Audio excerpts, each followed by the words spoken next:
Muchas gracias por acompañarnos, siempre atentos al desarrollo de los temas que generan interés, coyuntura en el país. Hay que destacar una tarea muy juiciosa que se viene adelantando en relación a cómo el gobierno se ha volcado sobre las comunidades, y debo decirlo con toda sinceridad porque se ha venido escuchando en cada rincón con presencia de gobierno lo que pasa a veces en lugares bastante alejados. Un tema muy particular es el de los derechos humanos y la tarea que se viene cumpliendo en ese sentido, y les voy a tocar un tema especial porque tiene que ver con niños. Tengo el placer de tener hoy al alto consejero presidencial para los derechos humanos y asuntos internacionales, el doctor Francisco Barbosa, ya muy conocido, muy cercano a nuestra casa periodística. Doctor Barbosa, gracias por acompañarnos. Bueno, muchas gracias, Julio. Un saludo a la audiencia del día de hoy y muy contento de estar acá de nuevo explicando estos temas que son tan vitales para nuestra población y para la gente. Comencemos por un tema bien importante que usted inició en un recorrido por el país, para advertirle a esos alcaldes y gobernadores sobre el tema de la forma como los niños o los jóvenes se están reclutando muchas veces en grupos al margen de la ley. ¿Cómo es ese trabajo? Pues mire, esto es muy importante y hay que decirlo de una manera muy simple a la comunidad. Los derechos de los niños son esenciales para una sociedad. Los derechos de los niños son el ejercicio natural de protección del presente y del futuro del país. Nosotros hemos venido desde el año pasado trabajando en una estrategia para la prevención de reclutamiento de niños, niñas y adolescentes y el uso y utilización de los menores en diferentes contextos, especialmente en contextos donde se han venido presentando hechos de violencia en donde hoy el país puede verificar claramente a través de reportes de Naciones Unidas, de Fiscalía, de Grupo Élite, se están presentando hechos de ese nivel entre 75 y 100 municipios de este país. Nosotros hicimos una actualización de la política pública que venía desde el año 2010, incorporamos todo lo relativo a la protección de los niños en temas también de delitos sexuales, que es un tema fundamental, y iniciamos ya una labor en el marco de una comisión intersectorial que agrupa a 22 entidades del Estado para mostrarle a los gobernadores que llegaron, a los alcaldes que llegaron, y para que en sus planes de desarrollo se incorporen toda la política antiestigmatización de líderes sociales, antiestigmatización para temas de miembros de las antiguas FARC y, por supuesto, todo lo relativo a la estrategia de prevención de reclutamiento en esos territorios. ¿Qué es lo que quiero decirle para que entienda la gente? Que cuando nosotros ayer, por ejemplo, iniciamos esa tarea en el departamento de Bolívar, donde se presentan asuntos muy complejos en la zona del sur de Bolívar, por ejemplo, de reclutamiento, o en Cartagena de Indias, que finalmente se convierte en un lugar de uso y utilización de esos menores, las autoridades locales y departamentales tengan una ruta clarísima de acción para proteger o sacar ese niño de esos entornos. Casi que es una política de Estado lo que usted está planteando allí. Es una política de Estado en el marco ya de la existencia de esa política para que todas las entidades intervengan. Si hay una situación de un menor, inmediatamente arriba la policía al lugar, posteriormente el Instituto de Bienestar Familiar, se hace un enlace con Fiscalía General de la Nación, aparece el personero municipal, inmediatamente Núcleo de Protección del ICBF, se informa a las autoridades nacionales, se hace un reporte al secretario de gobierno del municipio, del departamento, e inmediatamente a nivel nacional llega la información a la Consejería de Derechos Humanos y nosotros ya podemos saber en un tiempo real qué es lo que está pasando en cualquier lugar del territorio nacional. Eso es Estado, Julio. El gran problema es que en muchos temas la desarticulación entre gobierno nacional, gobierno local y gobierno departamental ha causado muchos problemas. Creo que eso es hacia donde estamos dirigiéndonos. La pregunta y la respuesta podrían parecer muy sencillas, usted lo mencionó al comienzo, pero ¿por qué es importante en la coyuntura del país hacer respetar esos derechos de los menores o de los jóvenes? Yo creo que dos razones. La primera tiene que ver con este fenómeno de posacuerdo que hemos tenido del año 2016, que se dio en Colombia, donde hubo un evento, una idea simbólica, una idea evidentemente, o un mensaje simbólico a los colombianos de decir, bueno, se firmó esto, se firmó el acuerdo, pero van a empezar a desaparecer una serie de comportamientos atados a ese conflicto o a esas circunstancias que ocurrían alrededor de eso. Nuestro conflicto ha sido particular, ¿no? Ha sido particular porque ha sido una suerte de transiciones sin transición, es decir, ha sido un cúmulo de circunstancias que se van presentando en diferentes municipios y departamentos en tiempo real, donde usted puede ver zonas del Cesar que no tienen problemas, pero al mismo tiempo puede ver el Catatumbo hoy en una situación gravísima alrededor de narcotráfico y organizaciones criminales, o el Bajo Cauca, o el norte de Chocó, o el norte de Cauca. Todo eso lleva a esa primera coyuntura, ese primer argumento, a que los niños se exponen, por supuesto, en un escenario de, digamos, de rearme de algunas de esas estructuras del Clan del Golfo, del ELN, de las antiguas FARC que no quisieron entrar en el acuerdo, de los caparros, de los rastrojos, etcétera, todas estas GAOR que evidentemente terminan utilizando a nuestros menores para poder llevarlos a sus filas. La gente ya no van por los mayores, van por los menores para poderlos utilizar. Nosotros tenemos que establecer estrategias rápidas porque la implementación o la llegada del Estado a los territorios con toda la articulación del Estado tiene que llevar con todos los elementos, no solamente ejército, policía, servicios públicos, ejército, sino al mismo tiempo tienen que llegar las entidades del Estado también de protección. Ahí es donde los niños entran en un papel fundamental. Tenemos varios ya asesores territoriales desde el centro, allá en esos territorios, personas que son de esos lugares y que están permitiendo que se eviten ese tipo de acciones a nuestros niños. Es difícil determinar cuántos niños se van a evitar o van a evitar ese reclutamiento, porque además es imposible, porque además la labor de prevención tiene ese componente. Cuando usted dice, voy a invertir unos recursos para hacer una carretera, pues usted invierte los recursos y después ve la carretera. Cuando usted dice, voy a invertir unos recursos para prevenir el reclutamiento, y le pregunta a usted cuántos niños usted ha dejado de reclutar, o a cuántos niños han dejado de reclutar, entonces usted dice, bueno, pero los colegios están ahí, es difícil, pero yo creo que es necesario invertir esos recursos para proteger a nuestros niños. Viene un proyecto que es una fase 2 de Mi Futuro es Hoy, por lo menos 2.5 millones de dólares de por medio para los 170 municipios PEDET, más o menos 20.000 niños beneficiados, en veredas con problemas de conflicto, fondo multidonante, gobierno nacional, enlazado en este propósito, recogiendo un proyecto que culminó en el último año del gobierno del expresidente Juan Manuel Santos. Doctor Francisco, estamos acostumbrados a que usted recorre el país juiciosamente, a lugares además a veces que pareciera que no existieran, y allá llega usted. ¿Esa tarea la va a hacer en 32 municipios, en 32 departamentos? Claro que sí, yo creo que estamos en eso completamente encaminados. Ya lo iniciamos en el departamento de Bolívar. El lunes estaremos resolviendo este tema puntual con el gobernador de Nariño y con el alcalde de Pasto, donde plantearemos esto. La próxima semana, también el miércoles, iremos a...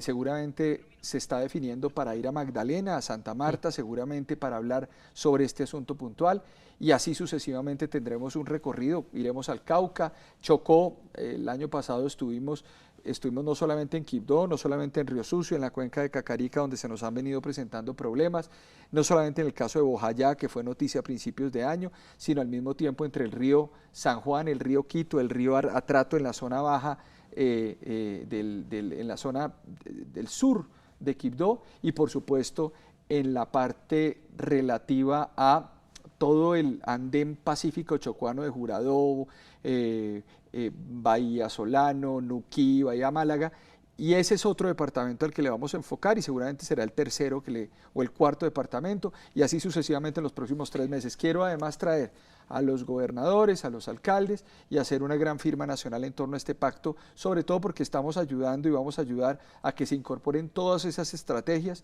dentro de sus planes de desarrollo. Eso incluye plan también de educación, me imagino yo. Claro, por supuesto. Yo creo que el tema de la estrategia de la prevención de reclutamiento no solamente son las rutas de protección, sino al mismo tiempo toda una estrategia de educación en derechos humanos. La Consejería Presidencial de Derechos Humanos lo ha venido haciendo.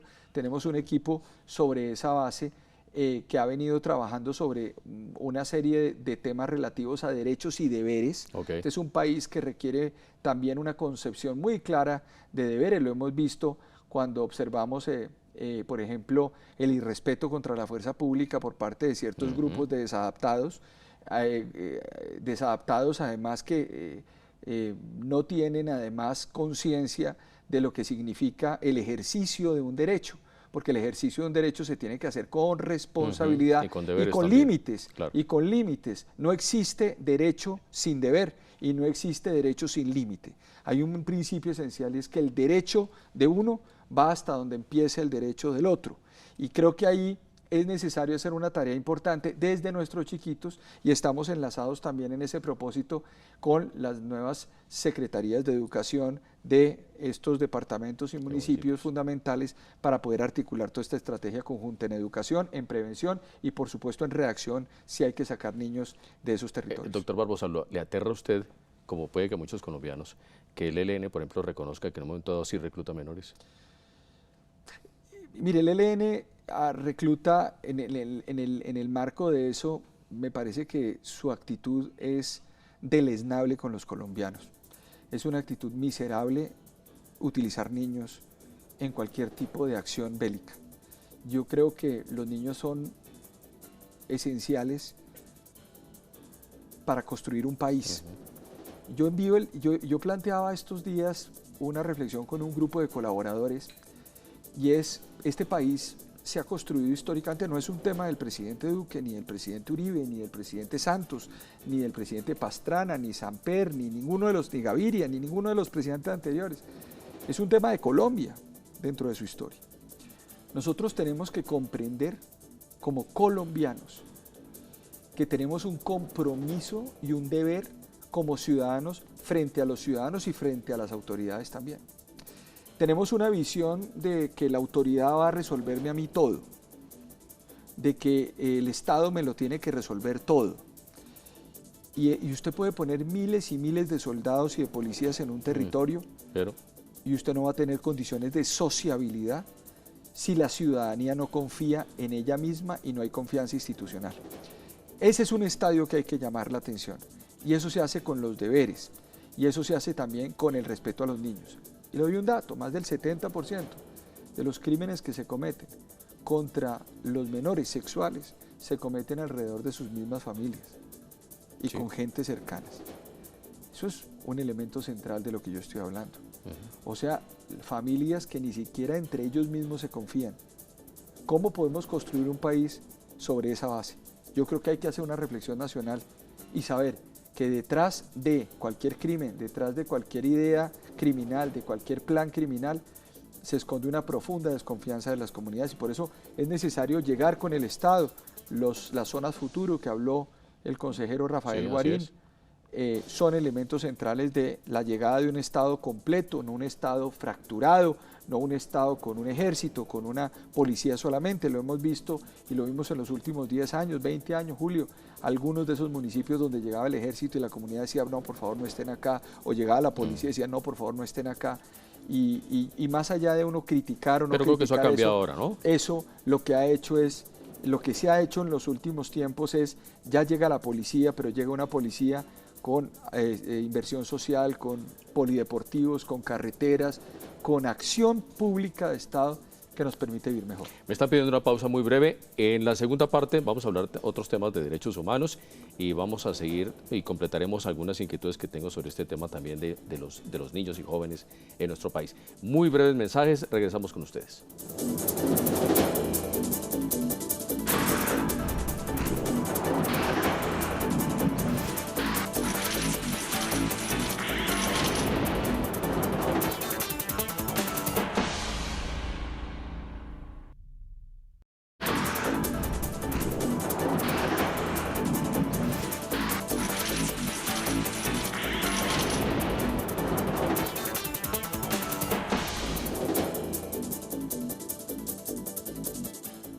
Muchas gracias por continuar con nosotros. Doctora Francisco Barbosa, no quiero dejar pasar también un llamado suyo, porque en el tema de delitos sexuales, como para que cerremos el tema, ¿qué llamado hay que hacer también a esas gobernaciones, a esas alcaldías? Que dentro de sus planes de desarrollo tengan la claridad de que todos los temas de derechos de los niños son vitales, de que es necesario hacer unas labores Mire, yo creo que unas labores, el gobierno se hace en la calle. Los alcaldes tienen que salir y golpear la puerta de las casas de sus votantes. No desde las oficinas. Y decirle, hombre, yo soy su alcalde. Okay. El gobernador también tiene que hacerlo. Necesitamos secretarios y funcionarios que vayan allá y estén dedicados a la gente. Yo creo que eso es el eje central de esta idea que incluso desde el gobierno nacional el presidente de la República lo ha hecho y lo hizo desde el primer día. Que hay que fortalecer, de acuerdo. Aquí estuvo el doctor Diego Molano, en el marco de una conversación nacional que estamos planteando. Que hay movilizaciones en las calles, por supuesto. Esa es la democracia. Y la democracia es el ejercicio legítimo de poder decir yo no estoy de acuerdo, yo sí estoy de acuerdo. Pero lo tenemos que hacer sobre la base de unas reglas y siempre todas las entidades y todas las autoridades tratando de entender la problemática en las calles. No son con los libros, no son con los textos, no son con los grandes debates, como usted gobierna un país tan complejo como Colombia. La gente, mucha gente que nos está viendo, piensa una idea de Colombia sobre la base de un mapa, sobre la base de un viaje que ha hecho en un avión, algún lugar del territorio, o su entorno, o de un viaje, o su entorno, o un viaje que ha hecho por carretera, o una noción de cercanía. Si vive en Ibagué, pues va a un municipio cercano a Ibagué. Si está en Cali, pues va a un municipio cercano de la ciudad de Cali, o vive en zona rural, etc. Colombia es mucho más que eso. Colombia es un territorio que está compuesto por 32 entidades que tienen diferencias abismales desde el punto de vista sociológico, cultural, económico, y que por lo menos en la oportunidad que algunos hemos tenido de poder recorrer este país por todos sus rincones, caminándolo, navegándolo, sobrevolándolo, hablando con la gente, nos damos cuenta de que la solución a muchos problemas que hemos tenido en los últimos 200 años de este país es sentir un amor profundo por este país, gastarse recorriendo Colombia y hablar con la gente. Y yo creo que ahí va surgiendo esa idea de sociabilidad o civilidad. Y doy un dato final. Para los catastrofistas, que consideran que cada día estamos peor, que Colombia es un país difícil, etc. Yo le doy un dato, Julio. Usted además ha cubierto este país en los últimos 30, 40 años. Este es un país que pasó en la década de los 90 de 79 homicidios por cada 100.000 habitantes a 22 homicidios por cada 100.000 habitantes. Algo pasó en los últimos 20 años. Algo pasó. Y más allá de los debates coyunturales de un expresidente, otro expresidente, lo que sea, algo debieron haber hecho bien para que las personas que pasaron en este país gobernando, y que hay dificultades, de acuerdo, pero hoy es un país que puede mirar hacia el futuro y que tenemos que entre todos superar esos problemas. Pero la Colombia de hoy es una Colombia que puede seguir trabajándose y por supuesto avanzar en una idea de reconciliación que es mucho más importante que una idea de confrontación. No podría dejar de preguntarle por el tema de los líderes sociales. ¿Cuál es la línea realmente en la que está trabajando el gobierno? La línea es la única línea. Nosotros hemos traído este tema de líderes sociales.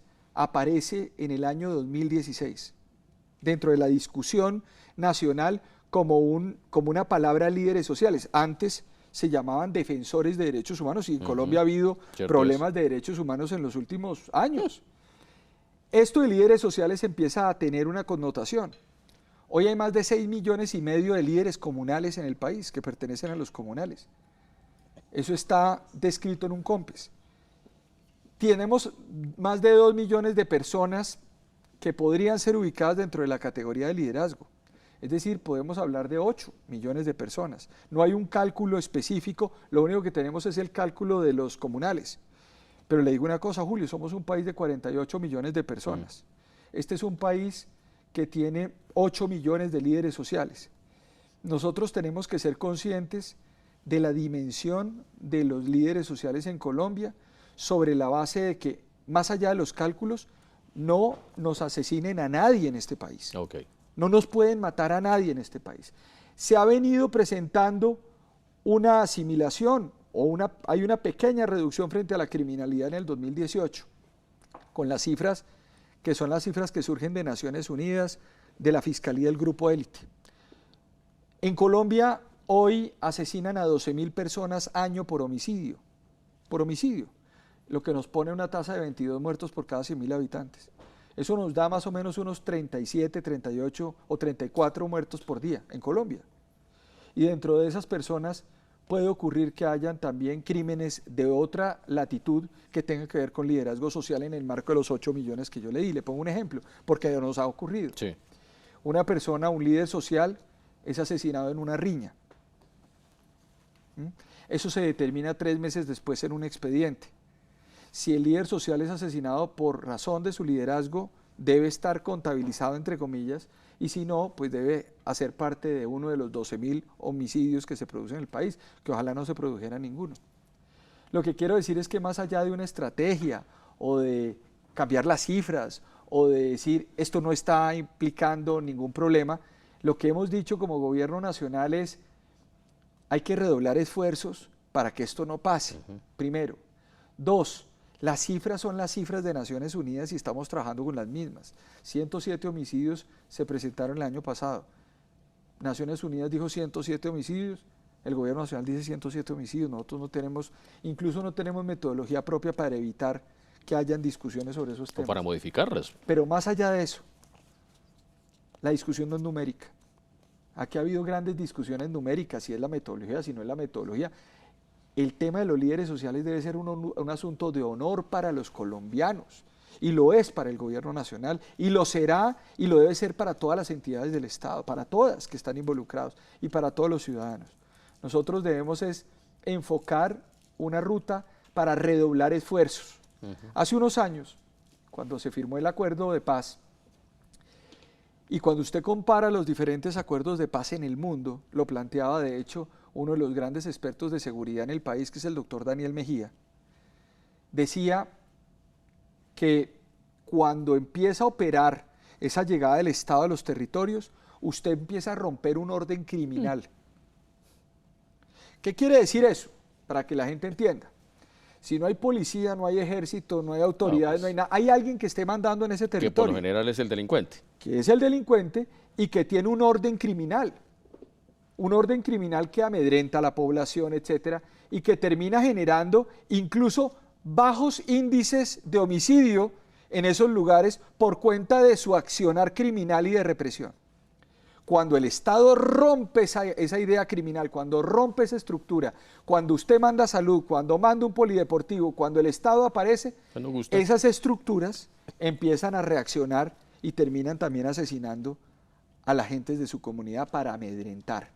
Eso no ocurrió, eso no está planteado solamente para el caso colombiano, en donde se pueden presentar ese tipo de cosas, y hoy se presentan producto de que esos líderes sociales son asesinados por estructuras de criminales del narcotráfico, el Clan del Golfo, el ELN, todas esas estructuras, minería ilegal, sino al mismo tiempo porque hay una preocupación. El líder social dice, se firmó el acuerdo, yo ahora sí puedo hablar, y esas estructuras le recuerdan que no. ¿Cuál es el reto? Llegar a esos 75 municipios, hacer las zonas futuro y tratar de buscar no la disminución de criminalidad en líderes sociales, sino la terminación de que no exista, de que se abandone, de que no haya un solo muerto en este país por tema de líderes sociales. Mientras tanto, tosudamente, de forma empecinada, el gobierno nacional y todas las autoridades que tienen que ver con eso, Fiscalía, que hoy tiene una tasa de esclarecimiento del 53%, una tasa histórica, ha estado entre el 60 y el 53%, hay un reto enorme, hay que subir al más del 60%, pero todo eso debe llevar una estrategia nacional para decir, nosotros, los que creemos en el Estado de Derecho, los que creemos en las virtudes democráticas, los que no cargamos armas, somos más que esas personas que están tratando de poner en jaque el país. Por esta línea lo quiero llevar ya sobre el final de nuestro programa, doctor Barbosa, porque los ojos del mundo están puestos sobre Colombia también en esos temas. ¿Cuál va a ser el papel de Colombia en la Comisión Interamericana de Derechos Humanos?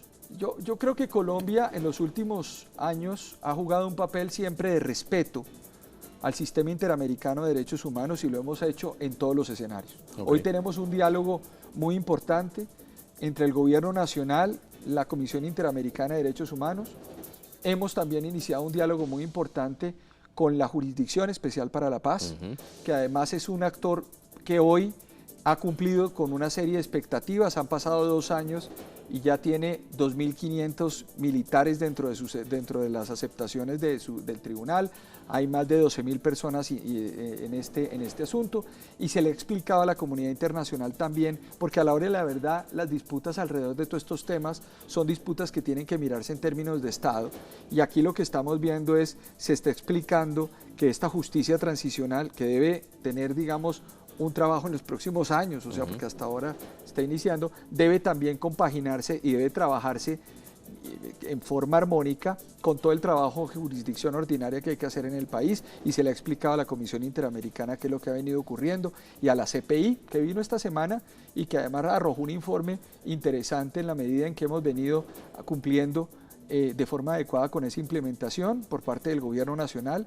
reconocido además por Carlos Ruiz Massieu, el director de la misión de verificación de Naciones Unidas en Colombia, que renovamos este asunto y que ha sido presentado y que fue presentado hace unos días por nuestra canciller Claudia Blum, por nuestro embajador en Naciones Unidas, Guillermo Fernández de Soto, y por supuesto con una explicación técnica de lo que ha venido ocurriendo por parte de Emilio Archila, de Miguel Ceballos, por parte mía, en el marco de esta conjunción que debe existir entre paz con legalidad, derechos humanos y democracia en Colombia.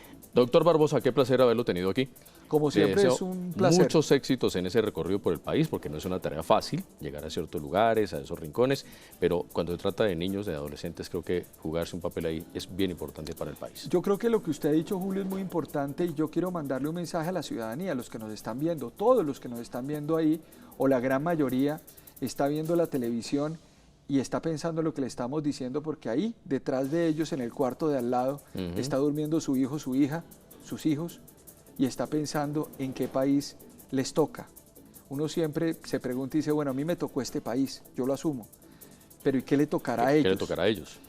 Quiero enviarle el mensaje a esta gente diciendo nosotros, una nueva generación de colombianos que estamos al frente también de estos temas públicos, estamos poniéndonos la mano en el corazón porque nosotros también tenemos hijos e hijas y estamos también avanzando en esa idea de que Colombia debe ser un mejor país en los próximos 40, 50 años. Muchas gracias por su tiempo. Muchas gracias, Julio, por esta invitación. A ustedes, muchas gracias. A ustedes también muchas gracias. En nuestro próximo programa tendremos otro tema de interés. Que descansen.